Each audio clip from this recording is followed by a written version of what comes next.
Welcome back to the Gospel Sports Truth Podcast. Man, been a week, a lot of stuff going on in the wonderful world of sports, and we can't wait to talk to you about it all. I am your host, the Fantasy Football Fiend, and I have my guy with me, BK Wins. Holla at the people, BK. Hey, y'all. So remember, you guys can catch us on YouTube at The Gospel STP. Again, that's The Gospel STP. You can also catch us on Facebook. If you haven't joined the Facebook group, a lot more information, stats, what's the goings on of various sports, up-to-date information in most cases. But make sure you check that out as well. And that's The Gospel Sports Truth Facebook group. With that being said, let's go ahead and hop right into the good word for the week. What we got, BK? Well, Zay, I hate to start the good word of the week with a tragedy, but tragedy struck Florida State today as per law enforcement. 5 people are dead and 4 others were injured during an active shooting incident on campus today at Florida State. There were 2 shooters involved. One is now dead and the other in police custody. Really shocking and awful. This seems to be happening more and more, both in high schools, colleges across the country, and it's really sad. What are your thoughts on this awful tragedy? Thoughts and prayers to the family. Like it's something we have to come to terms with. Like at this, like it's as you elegantly stated, it does happen a little too often at this point, and we have to figure out what that fix is or what multiple ways to fix the issue is and attempt all of them. But for today, thoughts and prayers to the family and the student body faculty. Like this is something that'll have far-reaching effects for quite some time. So yeah, thoughts and prayers out to the Florida State family. And just one other thing, Zay, it's what's really awful about this is the growing trend, is kids when I was growing up, the 3 safest places were always your home, school, and at church. And it's like you hear about all the things that people happen breaking into homes and all that kind of stuff and that intruders and stuff, and then the shootings at churches and schools. And it's like, if you're not safe there, then where are you safe? It's just really concerning time for everybody. Yeah, we all have to figure out a way to do better. And a lot of times us doing better may not have anything to do with anyone on this show or anyone listening to this show. But there are things that we can help with, participate with, to hopefully assist with those that would think of doing these things, that we can figure it out before it ever gets to this. But yeah. No, agreed. Well, in happier news to NFL, a couple of quarterback news. One, the Browns bring back quarterback Joe Flacco on a 1-year deal worth $4 million. With incentives that could make the deal worth over $13 million. And then in the other news, Saints quarterback Derek Carr has a shoulder injury that could put his 2025 season in jeopardy, according to multiple sources. The Saints do have the number 9 pick in the upcoming draft and have $27 million in cap space available as well if they wanted to sign another quarterback. Given both these pieces of NFL news, what's your reaction, buddy? Browns par for the course. I believe Flacco's probably the best available, and he didn't hurt himself when playing for the Colts. So I kind of feel like he's going to be the designated mercenary for whoever needs to fill in, whatever the case may be. It also tells me that they don't have very much confidence in where Deshaun Watson will be at minimally the beginning of the season. And they also don't have very much confidence in Kenny Pickett other than being a backup to the backup. So that's kind of where that lands. But Flacco, for my money, you're going to get more out of him than what you've gotten out of Deshaun lately, and definitely more than what you're going to get out of Kenny Pickett. So I'm glad that they didn't paint themselves into a corner. And worst case scenario, you live to fight another day. No one thought you were going to win a Super Bowl this year anyway. As far as looking at other quarterback news, with Derek Carr, this news came out indicating that he had the shoulder issue. They don't seem to be panicked. Maybe that's because they have Spencer Rattler and they're saying, well, worst case scenario, we'll run you out there, and it is what it is. And it could also be that the pool here in case of emergency quarterbacks are gone. There really aren't too many guys out there waiting in the wings that can come save you or attempt to. And the couple that are out there is like, is it worth it? Aaron Rodgers, for instance. I wouldn't. He wasn't good enough to get better teams anywhere special. So why would I deal with what I'm going to have to deal with him to bring him into a situation where we haven't even baked the cake yet. So why bring in the icing? Because he's made better receiving cores not look good. He's taken several losses with better teams as a whole, better coaching situations as a whole. If I'm Kellen Moore, who is the new head coach there, I don't want to start off my career attached to an aging less than slightly less than expected as far as output is concerned. I wouldn't want that guy. Give me the guy that everybody and their mama is willing to give me a mulligan if this season don't turn out right, because I had that guy, versus bringing in Aaron Rodgers and we lose, and it's like, well, you can't blame the quarterback. Like, yeah, I mean, you couldn't blame them in the other stops either, but they didn't do very well. My thing is this: if you don't have a quarterback that you can lean on, don't spend money on a quarterback that you can't. It didn't make sense. Aaron Rodgers is no longer a quarterback that can be leaned on. Yeah, so it's interesting. So from a Brown standpoint, it makes sense because it's a familiar reunion, right? Flacco had some success. He took them to the playoff in his year when Deshaun was out the first time. And it's not much money. I will give you something that I said when Deshaun got hurt last year, and I stand by this then, and I'm even more confident now, especially with all the renegotiation of the contract and the insurance and all these things. Deshaun Watson will never play for the Browns again. I'll repeat that. Deshaun Watson has played his last game as a Cleveland Brown. You will not see him on the field. Flacco will bridge whatever they plan on doing. And Pickett, I mean, look, Pickett was a terrible draft pick by the Steelers, and they don't miss a lot, but that was a bust.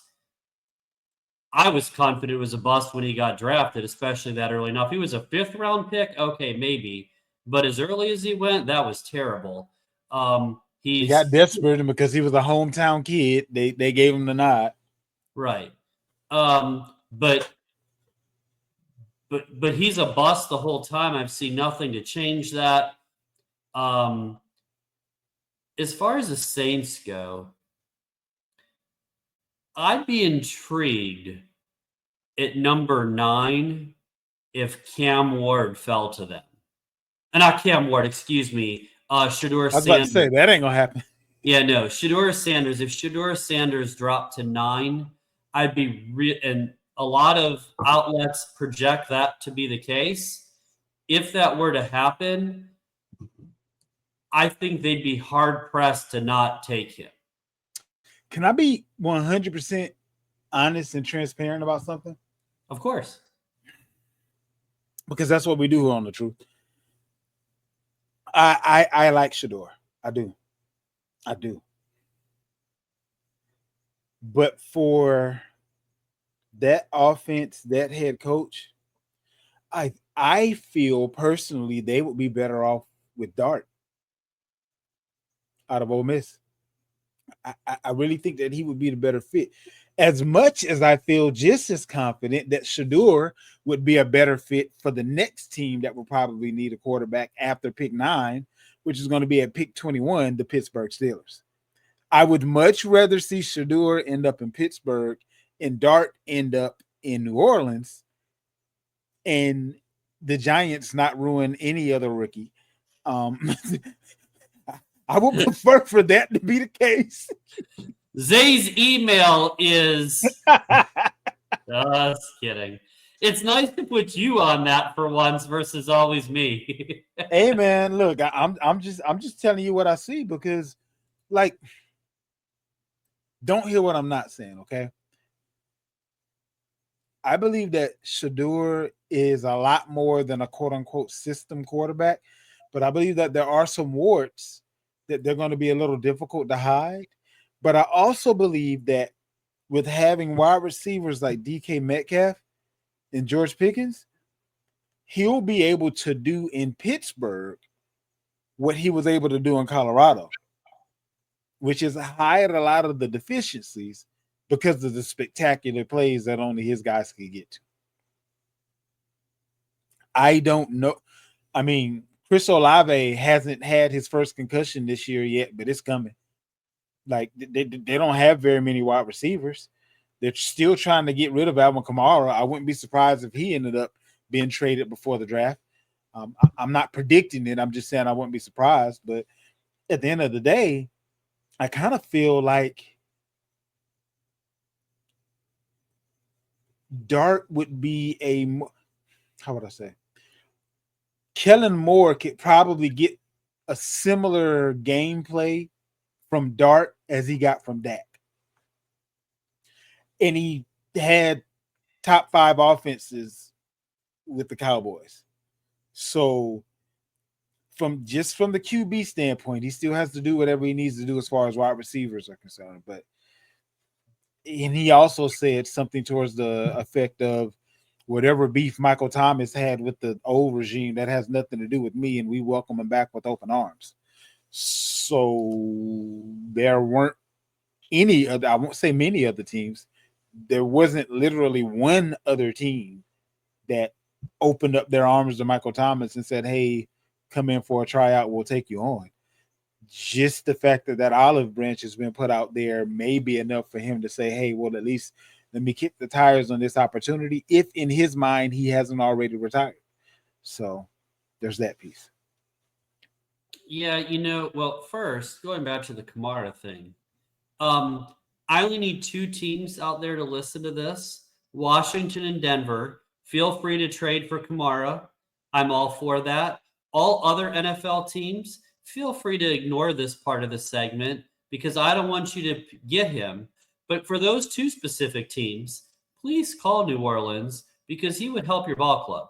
Let me put on my GM hat real quick, BK, before you continue. Washington, you send me Kamara because I can afford him. I send you Austin Eckler because he's a similar guy that's going to cost you a whole lot less and you have cap issues. Mm-hmm. And then I'll send you a 6th-round pick for this year. Deal? Cool. I love it. Done. Ready, break. Done. It just makes sense for both teams. I couldn't say yes fast enough. But no, it makes a lot of sense.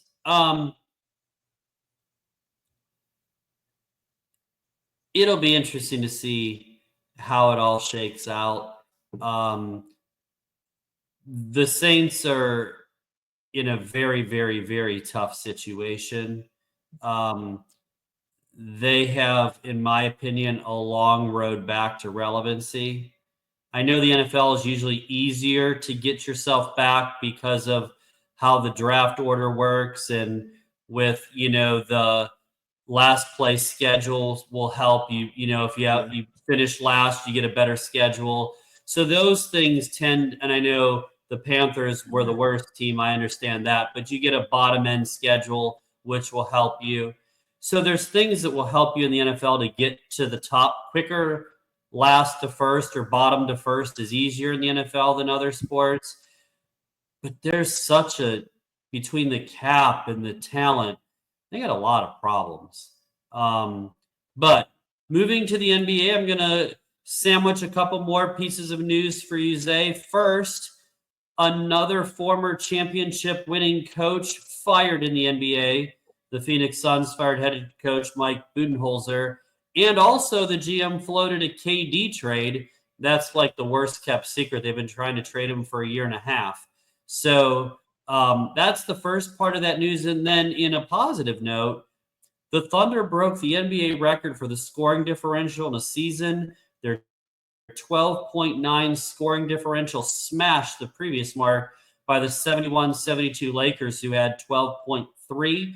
Also, the Thunder tied for the sixth winningest season in NBA history. Only the 70-win Warriors, the 72-win Bulls, the 69-win Bulls, 69-win Lakers, and Sixers have won more regular season games in a single season. What is your reaction, Zay, first to another title-winning coach getting the axe? By the way, I have a lot to comment on that when you're done. And then how about the Thunder having a terrific season? The job's not done, but it's been a heck of a regular season for the Thunder. I gotta say, BK,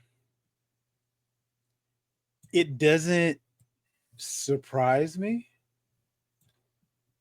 because if I'm not mistaken, the last three coaches to coach Kevin Durant have been fired, and it didn't matter what the record was. At this point, I think KD is doing his career more harm than good. He's now a coach killer who, no matter the level of his talent, can't seem to elevate those around him. That don't get you on the greatest all-time list, my humble opinion. I just gotta. I also have to have cause for pause if I am a good coach and I'm thinking about taking on this team, because there's no foundation. You'd be better off trading every superstar you have right now in Phoenix and getting a bunch of glue guys and drafting a rookie. Well, no, you gave up all your picks. Never mind. I don't know what to tell you, Phoenix. You're screwed for a long time.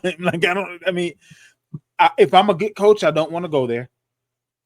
Maybe you can keep Booker there because that's all he's ever known, and as long as you're willing to pay him, he'll stay.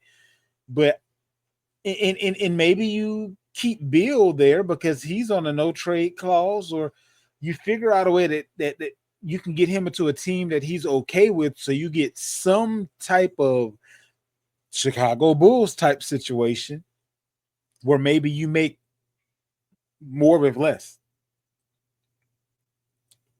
That's all I can think of. Other than that, there's going to be tons of coaches, tons of GMs, tons of players that are in and out of that locker room for the next several years until they just look into something that's stabilizing. As far as OKC is concerned, whatever. I've been good in the regular season before. Basketball is just starting now. Let me see what you do now. But congratulations. Good job. When you don't have a championship to your franchise, these sort of things do matter quite a bit more than in other arenas where there's a bunch of tapestry hanging from the Raptors. So that's kind of where I am on those two situations. Yeah, I'll be really quick about the Thunder. Terrific regular season. They deserve all the credit they can get. They get for that. But in the words of a certain team back in the day, it don't mean a thing if you don't win the ring. So you got to win a title. You haven't proven you can do it. You've had the best record. You have the best team in the regular season. You have home court throughout the entire playoffs, including the finals. You got to get it done. And you got to prove that you can beat some good teams out west. You're going to have to deal with potentially the Nuggets, the Lakers, the Clippers. None of those teams are going to be a bargain to play in the postseason. Even the Wolves can be dangerous depending on how things shake out. And Edwards can go nuts. But the Wolves won't have a chance. Lakers in 5. Go on. But that being said, our unexpected purple and gold segment sponsored by no, just kidding. But they could, they should. They just haven't yet. They are favored to take care of them for sure. So, but what I'll say is okay. Yeah. No. Real quick, go ahead. No, go ahead. I was about to ask you about another topic. Go on. Oh, sure. So quickly, Thunder just need to close the deal and show they can win a title. The other part, as far as from the Suns part, here's where I have a little bit more to say. One, it starts with the owner. Ishiba's probably one of the worst owners in the NBA. He is literally like the Jets of the NBA. That's how bad he is. So to your point, you don't want to go to Phoenix because the ownership is awful. Second of all, look, Budenholzer has a lot of flaws as a head coach. He's quickly ticked off the players in the locker room. But here's the other thing. They mortgaged draft picks for the next 6 years. And they literally have 3 players and they don't mesh well together. So, they do the same thing. They're the same dude. Right. You have 3 players that essentially do the same thing that are making way too much money, and Beal has a no-trade clause. Why in the world would you give Beal a no-trade clause? Because they was begging everybody. That was the only way they're going to be able to keep Kevin Durant from leaving, by bringing on another quote-unquote star. But then they bring in 2 stars that – please don't at me, y'all. I know Kevin Durant has a whole lot of fans, but look, I'm sorry. The only place that he was a champion or played championship basketball was on a team that was championship worthy before he got there. And that's the truth. He went to the Nets. He did nothing. OKC, they based on who was on that team, they should have been able to do a whole lot more. But at no stop has it been the Kevin Durant show. So I'm sorry, he's not on my big board anymore. He just can't be. Now, if you ask me which basketball players I feel love basketball the most, he's probably number 1. But you got to love winning as much as you love basketball and love being a leader and actually holding other people accountable. That's his thing. He don't want to do any of that. That's the thing is he's a superstar player, but an average leader. At best. You're being okay. There you go. I was about to say you're being kind because yeah, he literally says, I don't want to lead anybody. I just want to play ball. Okay, cool. If you want to be the Suns version of Kawhi Leonard, fine. But for my money, I respect Kawhi more than I do KD. Kawhi gave Toronto a championship. KD didn't give the Warriors a championship. They won one before him and won one with him, won several without. I'm sorry. I just he's tumbling down my big boy. You can't seem to really do anything if you aren't the wingman. You've never been Batman and won anything. You've always been Robin. But I'm sorry. Went on a tangent there. Go ahead, BK. No worries. A couple of college college sports news, for both portal related. So, yeah, that's what I needed to ask you about. Your boy from Tennessee. So, all the news was that he was going to end up at Ohio State or Oregon, or it was one other big name school. He ends up in UCLA, still in the Big Ten, much lesser school, and I don't have this confirmed, but it was stated that he had a $2 million NRL in Tennessee, He thought he was requesting somewhere in the neighborhood of 8. And I saw a rumor that UCLA only gave him 1.75.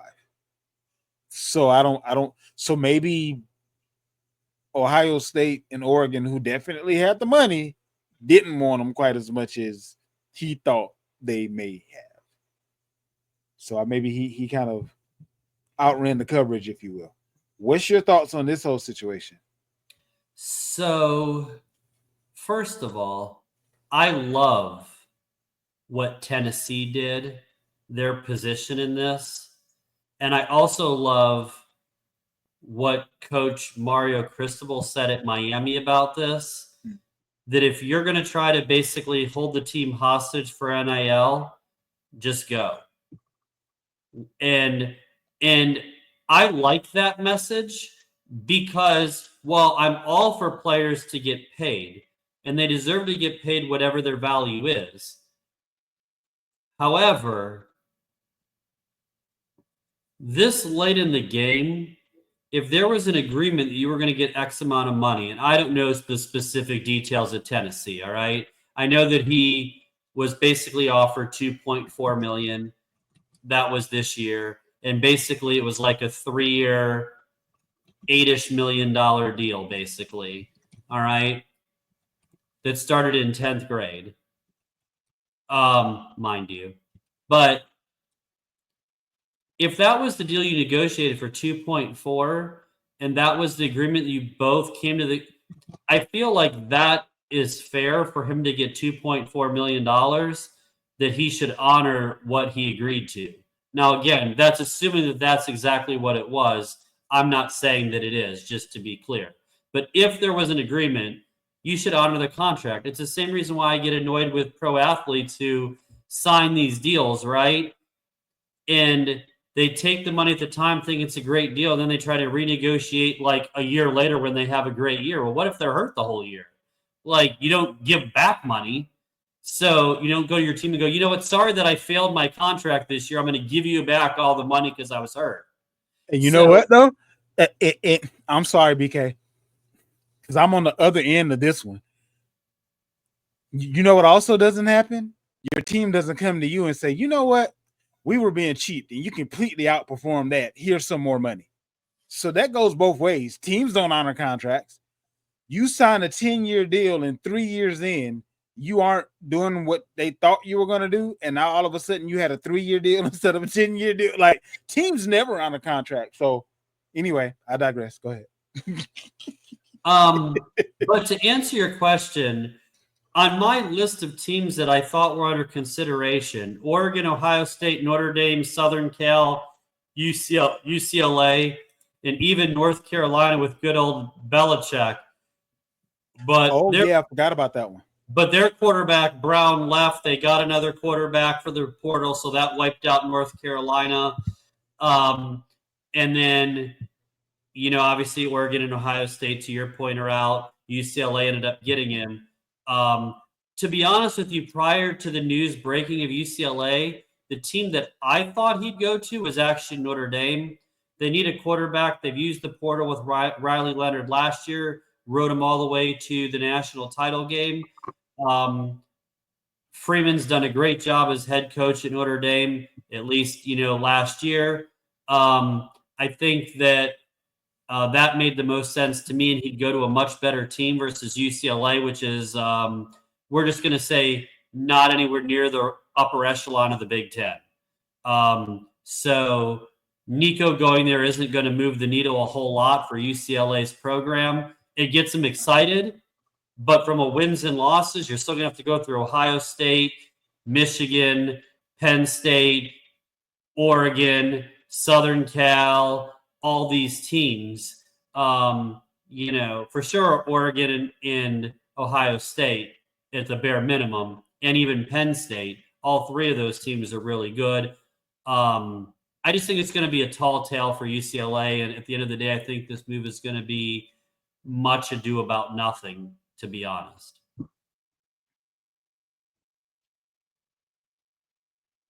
I kind of feel like he just had too many cooks in the kitchen, and he had too many people telling him what he should get or could get or might be worth or should be worth and so forth and so on, to the point that the way he went about it, he just soured the taste of a lot of people that may have been interested by the preconceived notions of who he is as a person based on a business decision.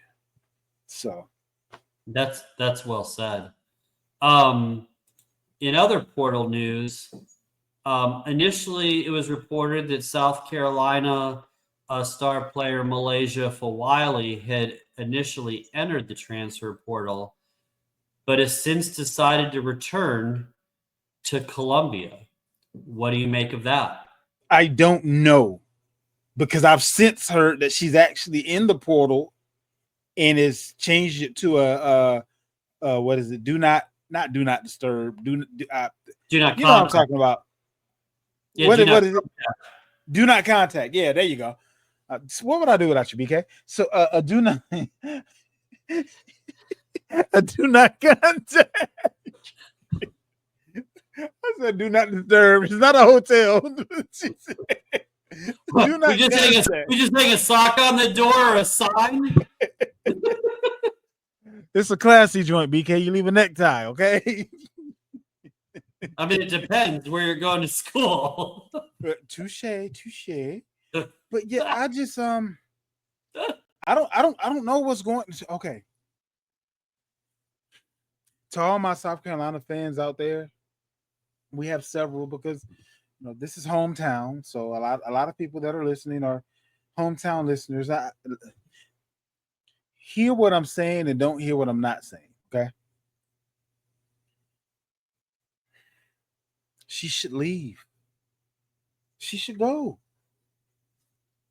and the reason she should go is because of other news in the transfer portal, where a young lady that played for Florida State, who happened to be the highest scoring guard in the NCAA, is coming to Carolina. And guess what? Raven Johnson is staying. She didn't leave to go to the WNBA. They played ball together, going all the way back to high school, AAU, middle school, all that good stuff. They've been playing together for years. So if you don't think it's in Don's plan to have the two of them on the court together, you're just not paying attention. So Malaysia has to ask herself a question. Do I want to be the sixth woman of the year? Or do I want to go to a team where I have the opportunity to be a starter and get my comeuppance while playing versus being benched for making mistakes? Because that's essentially where we are. So it's interesting to me. It depends on what's important to her. If she wants to win, the two best places for her to be is where she's at or UConn. I think everyone will agree with that's probably the two winningest places to be. So now there's other great choices. Don't get me wrong. I'm not trying to say there's only two programs. There are other places she could go that would make a difference. I think she'd be great at Notre Dame, because their point guard entered the portal and went to TCU, I believe, if I'm not mistaken. They had a lot of players leave via the portal. I go to Notre Dame. But here's my question, though.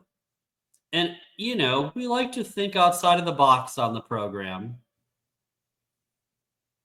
What if Dawn, who's great at making adjustments, went with a lineup that featured all three players? Okay, so here's the only issue with that. One of the three of them would be out of their natural position, and then she'd be benching someone who's better at the three spot, because you would have to it would have to be Raven. Like Fawali's too small. You're not going to take the person that just had the most points per average. Points per game average, and move her out of her natural position. So that would mean Fawali would be your starting point guard. Latson from Florida State would be your two guard, and then Johnson would be your three. But Johnson isn't big enough to be a three, and you're benching someone who is better at rebounding and and just better with as far as size is concerned. Now, you know, they said you can't teach size. At your 3, 4, and 5, you kind of want to have a little bit of size if possible, especially when you really don't have a true big. That's the other issue. You could go small 1 through 4 if you had a true center. I'm still waiting to see who gonna come through in the portal or what freshman phenom may come through that's going to be good enough at rebounding, defending, and have that height that going that direction could make sense. But here's the other part too. Don Staley is great at scheming up ways to include everyone. It's just going to be a matter of everyone having to be okay with not being the only one. And Fawali has had instances where she's made mistakes or she's made poor decisions, and she just seems to have a shorter leash. Raven Johnson has her warts too, but she don't seem to get pulled. It just, I don't know. If I'm Fawali, I'm rolling, and winning isn't exclusive to one school. Only one school can win the championship. So if your definition of winning is getting the ring, then well, you're amongst a lot of great losers. So fair enough. Last but not least, in the good word of the week, a little golfing news. It's a tradition like any other. No, I won't say the whole thing for purposes, but Rory McIlroy don't get us finally sued. did it. Finally, what's that? I said, don't get us sued, okay? Exactly. You don't have the rights to anything you're about to say or think. But Rory McIlroy completed the career Grand Slam by winning the Masters. In his 11th try, he defeated Justin Rose in a playoff to secure the green jacket in dramatic fashion. For those of you who didn't watch, he had a one-shot lead going to 18. He missed a very, very makeable putt to win it. He missed it and bogeyed 18 to force a playoff to win, only to win in dramatic fashion in the first hole of sudden death. Did you watch any of this? What do you think about him being a rare golfer to complete the career Grand Slam? Also, the first golf playoff in a Masters, I believe, since 2017, if I'm not mistaken, 2017, 2018, somewhere around there. I'll say this. Boy, you better be glad you won. Because the story isn't that he went into 18 up by 1. The story is he was up by 5 on the back 9 and almost did what he normally does in these situations, which is end up losing anyway. So I'm happy for this is not today. This is not the day to poo-poo Rory McIlroy and bring up his past defeats. So I'll say congratulations to him. Heck of a Masters. This might have been one of the best Masters in recent years, with just having that last day. I'm getting the updates. The updates made me go turn it on TV because I just thought it was over when he was up by 5, and he had been doing good, every day. Like there's no way no one's coming back from that. And then I was like, oh, he's about to Rory. Like he's doing it. But he figured it out. He removed his head from his behind parts and came through in the clutch. So congrats to him for doing something that very few have done. And this kind of cements his legacy in the wonderful world of golf. Well, that concludes our good word of the week. Now off to the truth and nothing. BK, you didn't think I knew that much about golf, did you? I was impressed. I'm not gonna lie. Hey, I'm gonna come clean. It's all due to the video game. If it wasn't for Tiger Woods golf video games, I wouldn't know nothing. I know every player that plays golf because of the Tiger Woods game. I know their strengths, their weaknesses, the things they can do and the things they can't do, all because of PGA Tour game. And ladies and gentlemen, this is why we can't have nice things. And it's also the truth and nothing but the truth. All right, moving right along, PK. Well, heck of a segue into the truth and nothing but the truth. Let's move to something, buddy, that I know you're an expert at. NBA playoffs. What we got? So the matchups are set, mostly set. In the East, the 2 versus 7, we're going to have the Celtics versus the Magic. We're going to have the 3 seed, the Knicks, hosting the Pistons. We're going to have the 4 seed, the Pacers, hosting the Bucks. And the Cavs will have the winner of the Heat and the Hawks.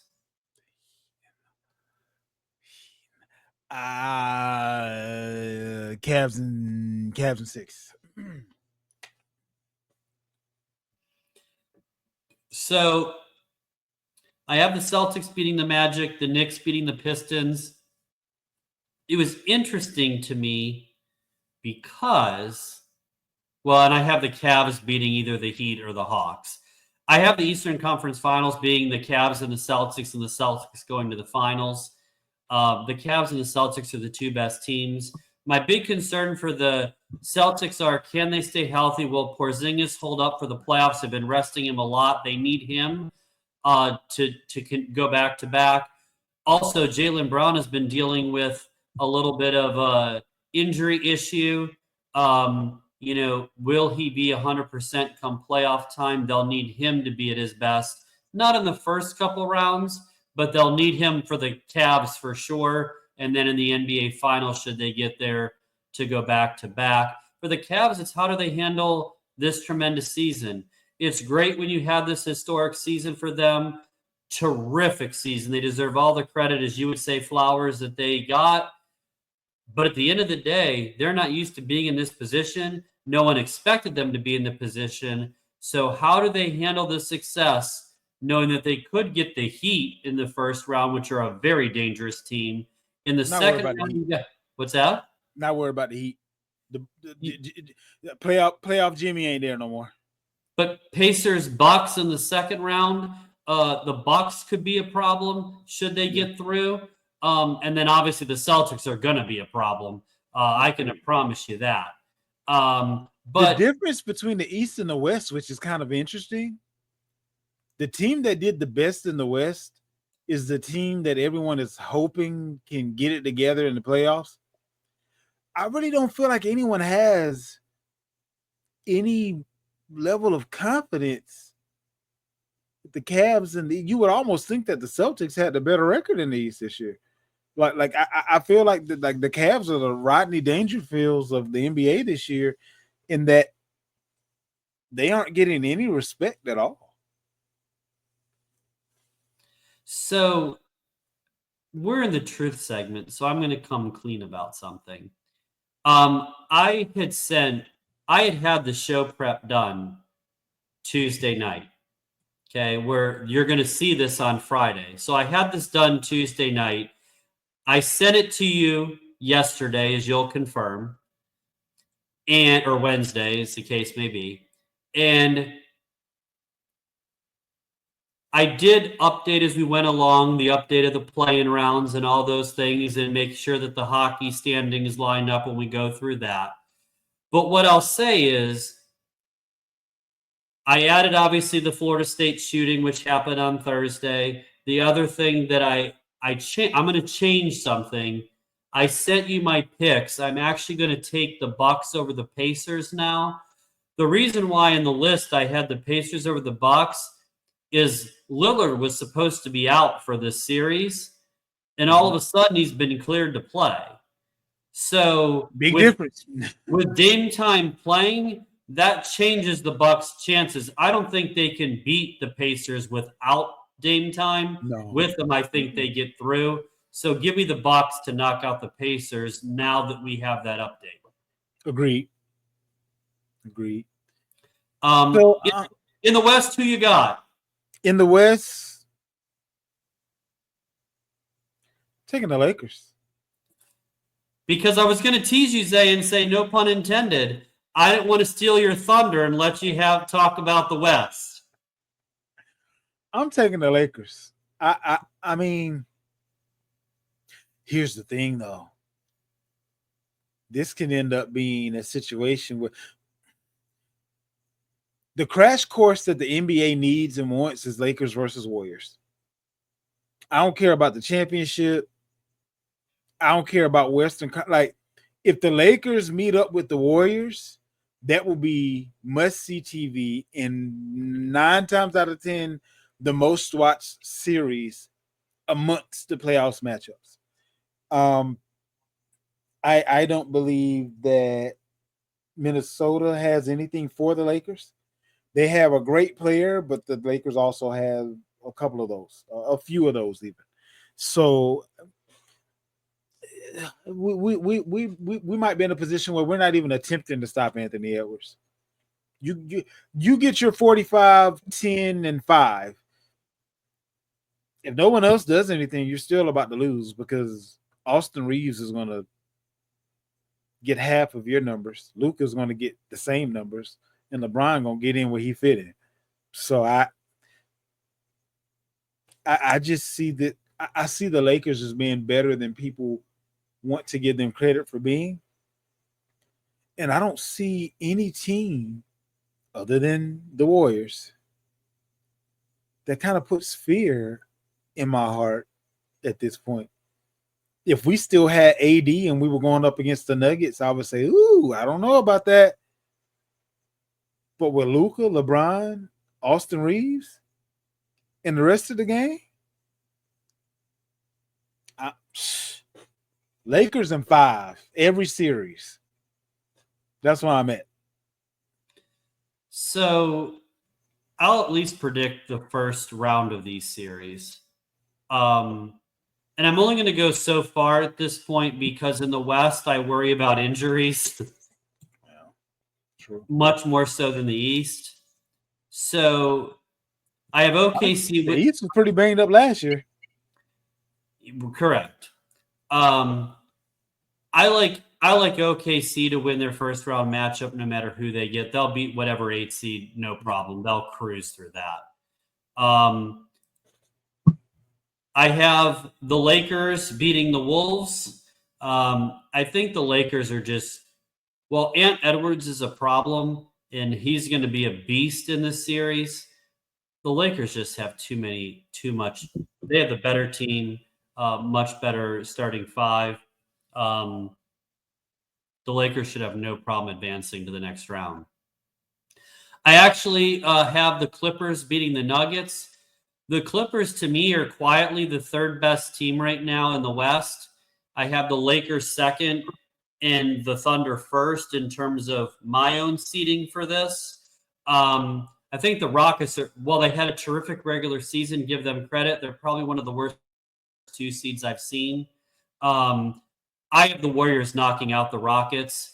I don't think there's any way that the Rockets are going to be able to deal with Butler and Steph Curry in a seven game series. So give me the Warriors. You'll see the Warriors and the Lakers that everyone in the NBA wants to see and the fans want to see. You'll see the Thunder, Lakers, Warriors, and Clippers advancing to the next round.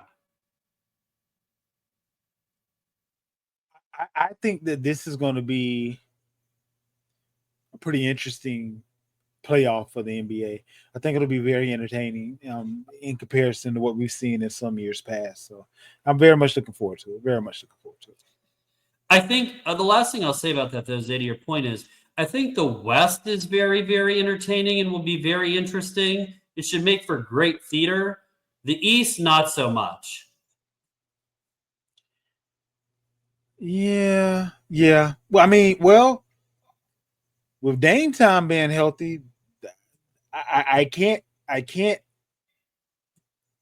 give I have to give the Bucks a chance unless one of their big stars get hurt. Things are just different in the playoffs. Well, turning to the NHL, a little playoff preview predictions. So I'll go through the bracket. In the Eastern Conference, the Toronto Maple Leafs took down the top seed. The Maple Leafs host the Ottawa Senators. The Tampa Bay Lightning, it seems like an annual tradition like any other in NHL hockey. The Lightning faced the defending champion Panthers. The team that had the best record in the Eastern Conference this season, the Capitals, with Mr. Ovechkin, take on the Montreal Canadiens. And in the last matchup, the Carolina Hurricanes take on the New Jersey Devils. In the West, the 4 matchups are the Winnipeg Jets versus the St. Louis Blues, the Dallas Stars versus the Colorado Avalanche, the Vegas Golden Knights versus the Minnesota Wild, and the LA Kings versus the Edmonton Oilers. I'll let you go first, Zay, as I rambled through the list. Who you got? All right, so Maple Leafs,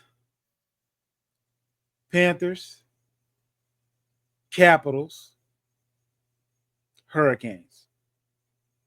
In the West, Blues, Avalanche, Knights, Oilers. All right. Well, I will give you mine. We agree on most of them. So I have the Maple Leafs, the Capitals, and the Hurricanes as well. I do also I also do have the Golden Knights in the Oilers. However, I do have the Jets, the Stars, and the Tampa Bay Lightning to knock out the defending champions. The Lightning do have they did have the better regular season, but the thing that is really alarming to me about Florida, they've played a lot of hockey given their deep runs the last couple of years, and they really struggled the last month down the stretch. I'm concerned. I know momentum is kind of like your last day's efforts, but I just think, and maybe I'm wrong, and I have friends that are very, very good big Panthers fans, but I just think that they're running out of gas. And the Lightning, remember what happened to them last year thanks to Florida. In-state rival, chance to pay them back, home ice throughout this series. That does matter. I think that payback's a you-know-what, and the Lightning are catching them at the right time. I do like Tampa. And by the way, I'll have a little more something about the Lightning a little bit later. Oh, okay. I like what you're putting down there. I don't know. You got 2 different schools of thought. You have the school of thought of, oh, it's the revenge series, the revenge games. And then you have the school of thought of, been there, done that, not even looking at them, looking past them. Lightning looking for revenge. Panthers looking at just doing what they've already done. So they should pretty much have a decent amount of confidence in being able to do again what has been. It's the chicken or the egg. Like what comes first? Is it the revenge that makes you want it more? Is it knowing that you're likely to win that makes you even more likely to not want to lose, because then it hurts more? Like, it's one thing to lose when you are supposed to lose, but it's another thing to lose when it's a team, 1, that you've beaten, or 2, a team that you should be able to beat. I don't know. Look, I lean to your expertise as it pertains to the NHL. But it's a good sign that we had a lot of the same picks. I feel a lot better about my NHL acumen at this point. That either means you're in store for a great playoff run, or we're both in the same rough boat. Good luck to you. I just sunk the ship. No pressure. All right, my guy. The truth and nothing but the truth. This week, as we go into one of the most entertaining segments of the show, the top 5 all time of something. And BK, I got to be honest with you. I had to think and my list is different, I'll say. But all time top 5 artists I would listen to on a road trip. So before we start, I just need to get this off my chest. Okay. I have a disclaimer because it's still the gospel truth. So here it is. There is 100% guarantee that I'm going to get a lot of crap about my list. And you know what? It's my list, and I don't give a damn. With that, let's go. That just tells me your list is about to be way wrong. Won't be the first time. Oh, God. All right. What's number 5, BK? Number 5, Carrie Underwood. I'm not mad at that. She was one of my favorite American Idols for like a long time. I like Carrie. She got a little bit of pizzazz, a little bit of sass, a little bit of country, a little bit of she's a cure for whatever else. I can roll down the road with a little Carrie. My advice is don't cheat on her because your truck is in trouble. Please don't do that. Just letting you know. Who you got? You'll think next time before you cheat. If you cheat on her, I can tell you that right now. And make sure if you have a Louisville Slugger, it is way tucked away. If you do cheat on her, I'll just put. Maybe I need a torpedo bat. Just kidding. All right, number 5 for me. Okay, so BK, you should be used to this by now. Okay, so I don't want to hear no scuff about it. All right, it is what it is. So I cheated. Stop the presses. Oh, God. My number 5 is Pandora One Hit Wonders Radio. Like you, I mean, it's just the greatest. Guys, I just want you to know Zay's got the rest of the show. I just can't. We're not even going to make it to 4. Bro, I'm telling you. Look, listen. Like, well, not right now. Like, after you finish listening to this podcast, then go to Pandora and put on One Hit Radio and enjoy your car ride. Like, you might not get to anything else after they're going to play like 2 songs that you're like, you know what? They were one hit wonders, and that was an amazing song. I would have never thought, but now that I'm thinking about it, yeah, they kind of only had one song. And then they'll play another song. You're like, oh yeah, that's my. Yeah, they only had it anyway. So yeah, my number 5 is One Hit Wonder Radio. Number 4. Number 4. Taylor Swift. Okay. So I got to give you. Okay. I got to come clean. Okay. Here's the thing, BK. I know for sure, with 100% certainty, that I know several Taylor Swift songs. But if you put a gun to my head, I couldn't name not a one. Like I know for sure I know several of her songs. I'm sure of it. I'm sure that there are at least 3 of her songs that I can sing through word for word. Couldn't give you a title to save my life. I would definitely leave the singing to you, as we both know on the program. It goes a lot better when you sing than when I do. But you got Anti-Hero, you got Love Story, We're Never Getting Back Together, Fearless. We're never, ever, ever getting back together. Okay, that's her. That's her. Okay, see, that's one song. A lot of these other titles you're giving me, I probably know the song, but A lot of her titles, like Never Getting Back Together, matches the song. I don't know. Again, I know several of her songs, but anyway, I'll digress and we'll move on.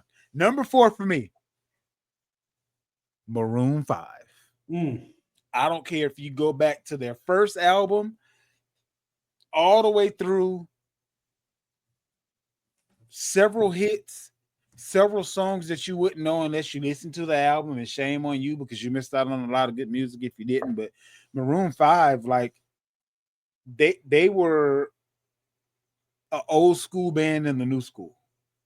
And then there aren't very many bands that have legit been popular when I was graduating high school and can still put out a song today and people not say that group's still around. Like people, like it's, yeah, give me Maroon 5. The old version, new version, middle of the way version, whatever. Give me Maroon 5. Love those guys. No complaints. So I just want everyone out there to know that I got through 5 and 4 with no pushback. So we're 2 out of 2. We're going to try to go 3 for 3, but I feel like my luck's about to run out. So we're playing pressure luck. I'm about to get a whammy. But Okay. number 3, because you guys may not know out there, but huge country fan. We are in the South. Country music is very, very popular, specifically everywhere, but especially here. Number 3, I have Jason Aldean. Okay. I'm not mad at Aldean. He's another guy. I'm sure I know at least 2 of his songs. Couldn't tell you the title, but I'm sure I know 2 of his songs. So I'm not mad at that. We can throw a little twang in there. All right. Who you got for 3? All right. So for 3, this is a personal fave that a lot of people are familiar with, but I've probably listened to every one of his albums numerous times. That's Music Soul Child. He has several R&B albums. Well, all his albums are R&B, but he has several, more upbeat type songs, love songs, just abstract thought song, like whatever. Like just you can find whatever you're feeling on the road. You can find songs that match it from his catalog that kind of go along with whatever it is that you want to hear at the moment, without very much skipping involved. And because he has enough albums to pretty much get you from South Carolina to New York, that's, I would say, road trip worthy. I love it. What you got next, BK? Number 2, we're going to stay with our country theme, and I'm going to give you a little Luke Bryan. I Don't Want This Night to End is one of his songs. Yep. I don't know any Luke Bryan songs. I can't think of any Luke Bryan karaoke songs. Yes. What? I Don't Want This Night to End would be one. Okay. Is he newer or kind of like? No, he's been around a while. Okay. He's not Kenny Chesney, been around a while, but he's been around a while. Okay. Fair enough. Who's your 2? He's no Tim McGraw, but I'll take it. All right. And Don't Take the Girl is the best country song ever written, but I digress. We'll move on. For me, next up,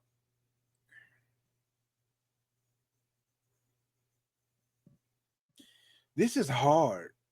And I don't want you to hear what I'm not saying, because this next guy that I say, he ends up being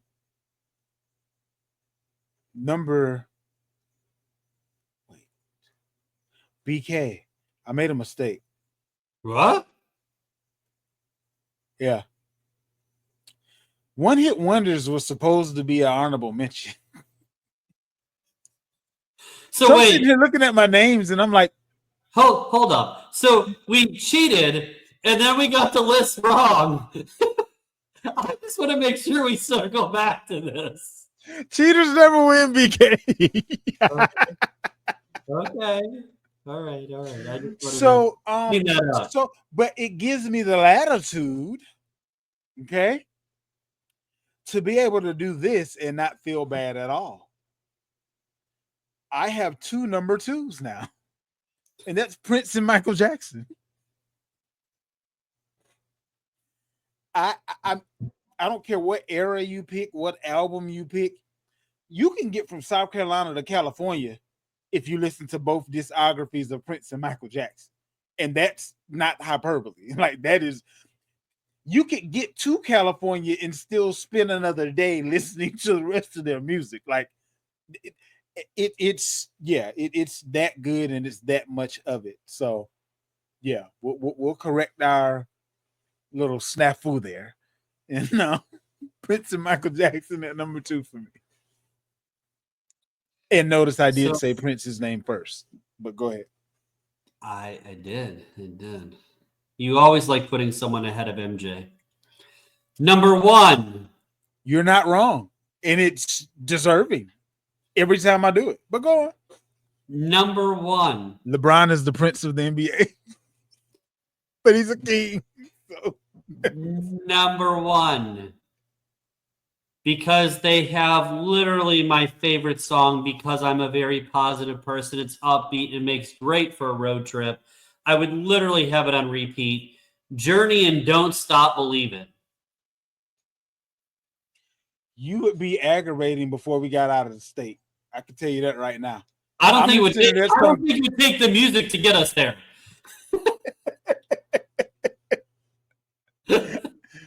Hey, don't hear what I'm not saying.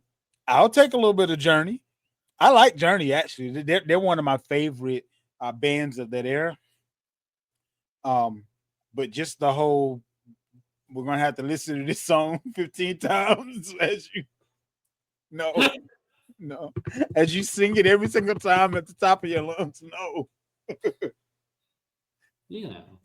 What can you do? We drive with the top down. We listen to Little Don't Stop Believin'. Look, and that's one of those songs that if you know the words, you can't not sing. You got how many dirty looks that I get while I sing it with the top down. We can have a little game over under 500 or something. A little betting. Hold on to that feeling. Oh boy. Oh, I love it. I love man. Yeah, Journey. Yes. Yeah, I like that. See, I did better with my list than you thought. Here's one thing about it, BK. With me, you can't really go wrong with music. Like, I listen to a little bit of everything. So you and me both. It's real hard to go wrong. All right. So with that being said, I'm going to throw out something now at my number 1. And let me explain. You can't take a road trip and not have something to anger you slightly, get you kind of in a bit of an uproar. You mean Journey on Repeat won't do that? No, I said anger you, not tire you. It's a difference. Journey on repeat, I'm going to sleep. T.I., however, on repeat, I don't care what album you throw on there with T.I. You're gonna have something that you're gonna go from falling asleep to bouncing around in the car, and now you have a good 45 minutes that you didn't have to drive with being alert that you didn't have when you were listening to everything else you were listening to. So, my favorite rapper. Wouldn't coin him as the best rapper of all time, but my favorite rapper of all time, T.I. Got to get a little bit of rap in there at some point. I like it. And it's normally right when you're getting sleepy and are debating whether you should end the day of driving. I can get another hour for sure on the T.I. album. So that's why I'm at. Okay. I'm not mad at it. I like it. Next up, your time to shine, my guy. BK's best bets. What we got for the people? So I actually got 2 things for you. The first, let me get the bet online right quick. I digress. Go on. The first thing that I would, we saw what the Heat did to the Chicago Bulls the other night in the play-in. They absolutely just annihilated them on the road. Tyler Hero went nuts from the land of three. They couldn't stop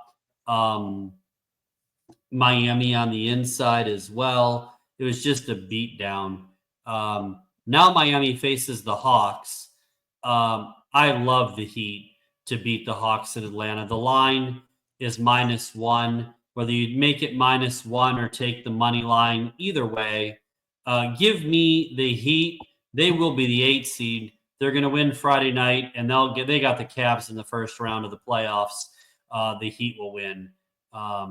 They're just the better team. They have more talent. They're better coached. They're playing better right now. Everything favors the Heat in this matchup. Give me the Heat. In fact, I'll go as far as to say I can't believe that line is basically a pick 'em. So I think Vegas missed that one. And I hate to say this, but on the run I've been on, if Vegas and I disagree, it's usually Vegas is wrong. So that's just the truth. So Vegas. Hey, BK, that line is actually changed to a pick 'em. It's Okay, no there you point go. anymore. Yeah, That's perfect, even better. So give me the Heat money line officially, thanks to my buddy, is the best bet. The second one is a futures bet that I hinted at earlier. So looking at the bracket, right? The Lightning, the toughest matchup the Lightning are going to have to get to the Stanley Cup Finals is the first round against the defending champion Panthers. If they should get through that, and they do have home ice, if they get through that, their likely matchup is against the Toronto Maple Leafs. For you non-hockey fans out there, here's the thing. The Maple Leafs are terrific at winning in the regular season, and they're equally terrific at sucking in the postseason. In fact, they have the longest Stanley Cup drought of anybody in franchise currently. They haven't won a cup since 1967. Wow. 1967. They like to crash and burn in the postseason. And when the Lightning do beat the Panthers, as I predict, the Lightning then get the Leafs, and the Lightning will knock out the Leafs, which means they're one series away from the Cup Finals. Give me the Lightning to win the Cup at 11 plus 1100. Just not a huge investment on this. But with the, I've given you the plus 700s quite a bit, MVPs and all those things. Mm-hmm. Plus 1100, throw your money on the Lightning because everyone's going to be on the Kings who are like plus 650. The Panthers are plus 750. I see the Avs are plus 700. You see the Jets are around that 900, 800. There's a lot of teams in that window that people will have their eyes on. Mm-hmm. You know my rule. If the public is going to gravitate towards all these favorites, and there's always upsets in the hockey postseason. Yeah, true. Why not gravitate to a team that has a chip on its shoulder and the matchups tend to favor them in the Stanley Cup Eastern Conference playoffs? Those are this week's best bets. BK bringing the heat. I already got my bets in. Thank you very much, sir. I appreciate it. You're welcome. So my favorite part of the show, at least, can't miss weekly rants.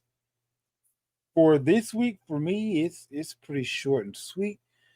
As per customary, BK, I'll let you decide who goes first. You'll go first. Okay. So my can't risk weekly rant is pretty straightforward this week. Now that we're in the wonderful world of NIL deals, it should be mandatory that every school has a GM, if not a GM and an assistant GM, because you got a whole lot more moving parts. And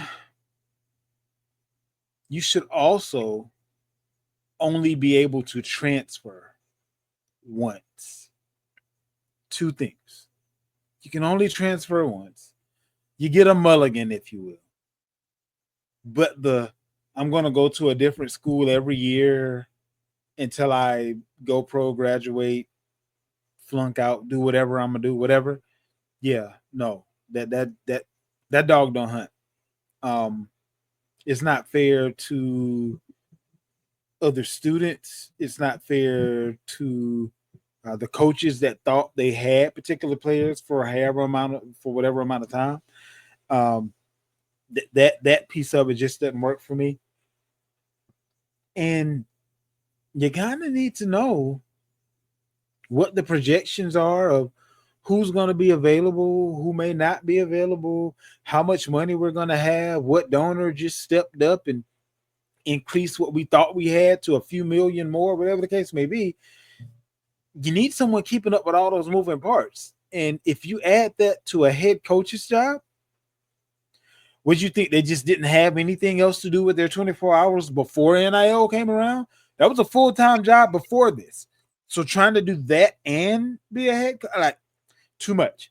So I would dare say a full-time GM and assistant GM if you're going to participate in the world of the NIL, and you can only transfer once. Just too many moving parts. This whole mass exodus at the end of every year from every school, and let's just see if the grass is greener on the other side. You get to flip the grass once. If you flip it again, it's exactly what you turned it from the first time. We're not about to do this 4, 5, 6 times. You want the soil or you want the grass? That's your two options. That's all we got. That's my rant for this week.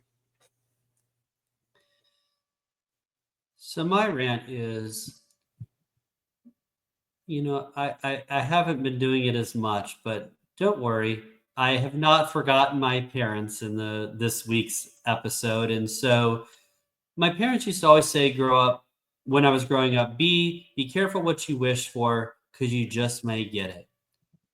And I understand that Scott Boras is the super agent for many athletes, including baseball players. And I understand that Juan Soto wanted to take the biggest payday, and he went to the Mets and he took all that money and all those things. Well, guess what? He struggled out of the gate with the Mets. Why? Because he doesn't have the same lineup protection that he had with the Yankees. You know what also doesn't have? A history of winning.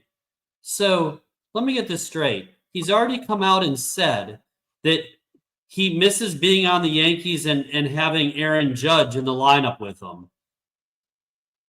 Here's the thing. The Mets, yeah, they paid the most money. Yeah, their owner's aggressive. And I give them credit for that. But the Mets don't ever win anything.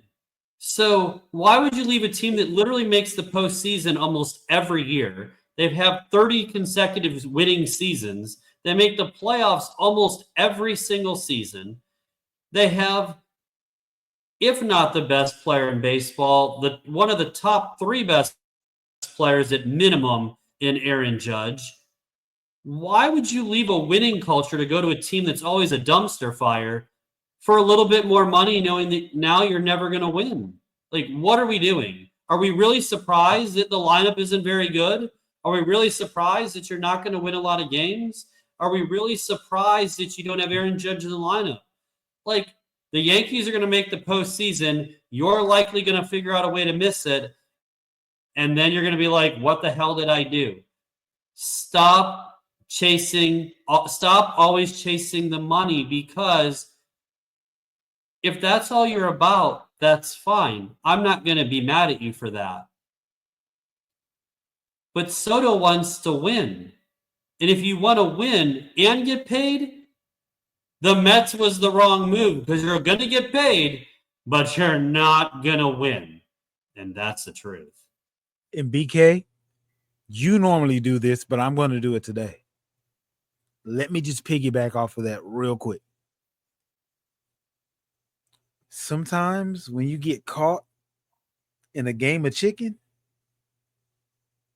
it ain't no fun when a rabbit got the gun. And you felt real good about your negotiations and trying to paint the Yankees into a corner until they said, okay, prove it. And then you said, okay, I'll sign. And now you're saying, but if you had just given me that last offer one more time, I would have taken it. Sometimes you got to, as you started out, BK, sometimes you got to be careful what you ask for, because people aren't going to give you but so much leeway when you give them your behind the kiss. Like you're the greatest thing since sliced bread. Sometimes they're gonna call you a bluff. And now you're in a situation where you stuck with what was your second choice because of the one thing that they offered that you thought was appetizing. But now that you have that one thing, you realize all the things you miss at home. That's just the truth. And that does it for this week. We'll be back to you on next week. Make sure you check out the Gospel Sports Truth Fantasy Football Show. That'll be brought to you on next Wednesday. For this evening, we're out. And remember, always tell the truth. And nothing but the truth. Enjoy the NBA and NHL playoffs, and I hope everyone has a great holiday weekend. Peace. Later, y'all.